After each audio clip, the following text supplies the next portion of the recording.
Well, hello. This is Dr. August Dunning, and I do these nifty little beach walks talking about dry fasting. And it is a wonderful day at the beach today. And I thought we'd talk about a couple of things. I know there's a lot of dry fasters out there right now. They're going through their protocols. So howdy, how you doing?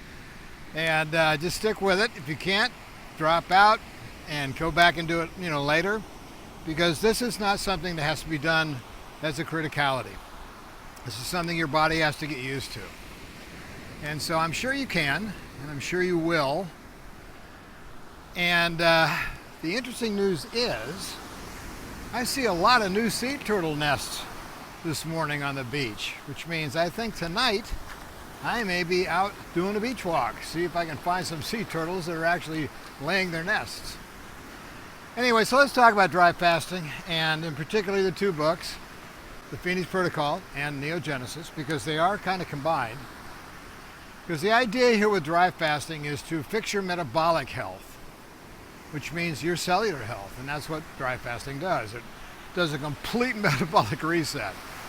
Because to be able to last longer on this planet, you have to be able to counter the things that are fed to us and projected to us that affects your health, your weight, and all that kind of stuff.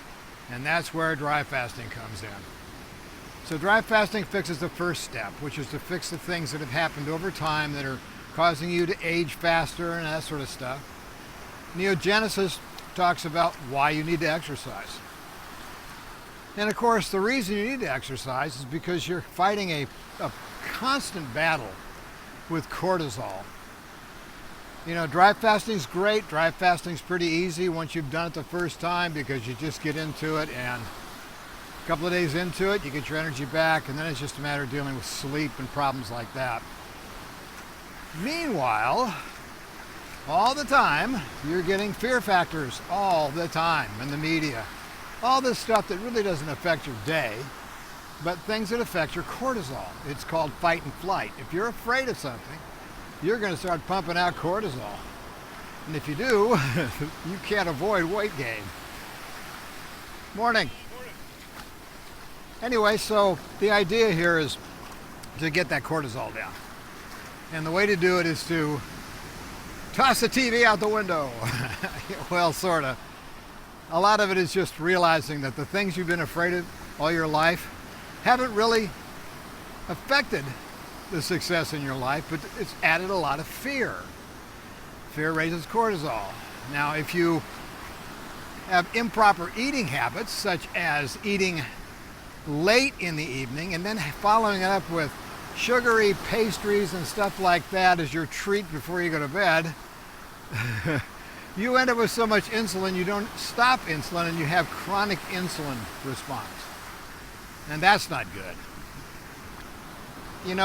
The thing I like about walking, for instance, which is what I'm doing right now on purpose, is that I'm back up to about 10,000 steps a day.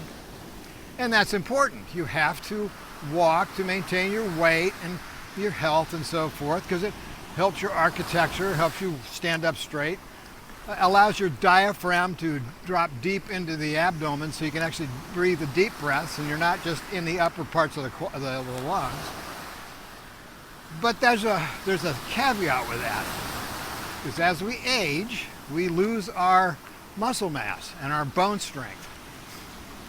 So you have to do resistance exercises. You have to do either isometrics or weight lifting.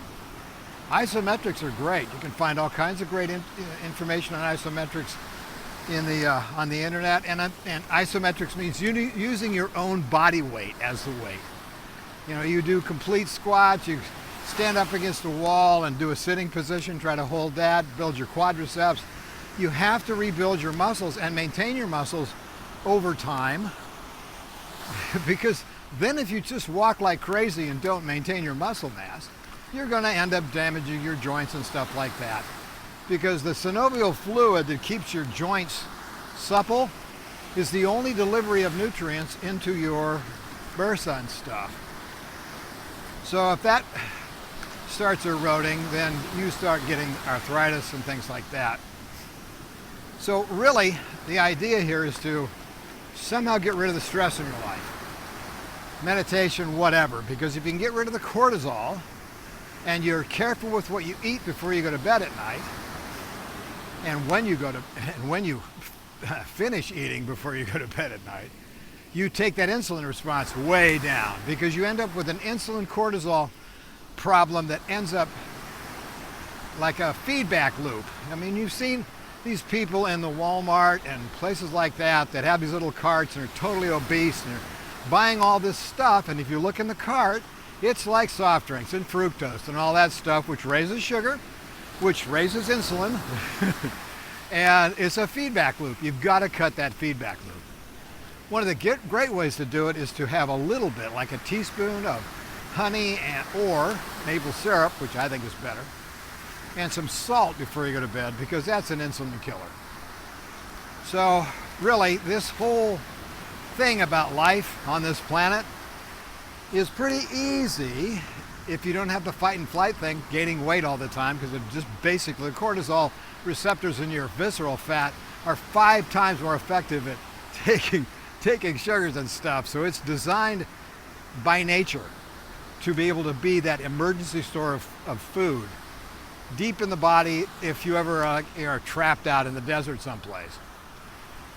But it's not good in this society, because it just causes weight gain, because we're sedentary, we don't exercise much, we don't get around much, we don't walk much at all anymore. And so my suggestion is to get up and walk in the morning. You know, do 4,000 steps, do about 20 minutes. Casual walk. You don't have to walk fast, that raises cortisol, you know. That's why runners have so many problems over time. But the point is, if you just do a couple of simple things, get out and walk in the morning, do some, weight exercises, strength exercises, isometric stuff, change your eating habits, and eat a lot of protein, get rid of the carbohydrates, because again, carbohydrates raise insulin, and you end up with chronic insulin levels that damage the whole system. So that's kind of the message today. Get these 2 books, Phoenix Protocol, Neogenesis.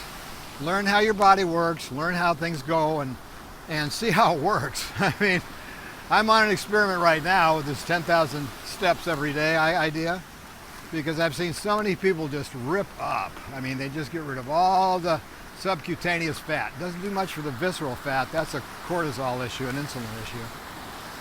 But as far as the subcutaneous fat goes, I've lost like 3.5, 4 pounds over the past 6 days of doing this. And that's good. So that's my message today. Get up, get some exercise, eat right, eat higher protein, low on the carbs, and you'll be just fine. For my dry fasters out there, keep with it and realize that there are some tricks you can do that if you're having trouble sleeping, if you're late in your dry fast, and that allows you to go through it. You do the fan, do the white noise, do that kind of stuff. Go out at night and walk in the air, in the cool air, and get some internal moisture that way. Nothing wrong with nature. Anyway, so it's kind of an interesting day here. Not much surf, but a lot of sea turtles. I mean, it's just amazing how many. So yeah, tonight I'm going to be out checking it out and see if I can see some sea turtles digging their nests. If I do, I will record it and share it with you. But this is the time of year they come ashore and lay their eggs. God, I love this planet. Anyway, look, I don't monetize this. Please hit the like button, because that tells YouTube to share this with other people and share it around. If you're new to this, look below at my videos. You'll find a lot of your questions answered there probably. And tune in. Subscribe to the channel. It's probably to your benefit. Anyway, I love you guys. Thanks for tuning in, and I will talk to you later.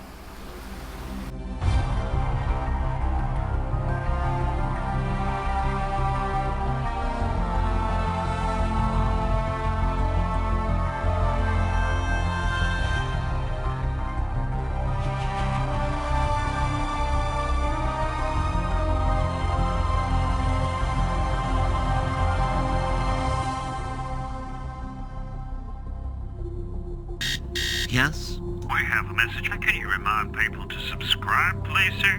What now? Please. Oh, very well. Okay, here's a fresh nest. You can kind of see the footprints, or the flipper prints, where the sea turtle came up here, and then the nest is in this weird little depression here. There's turtle eggs under there, and then you can see how it came over here and walked back out to sea. Oh, I love this planet.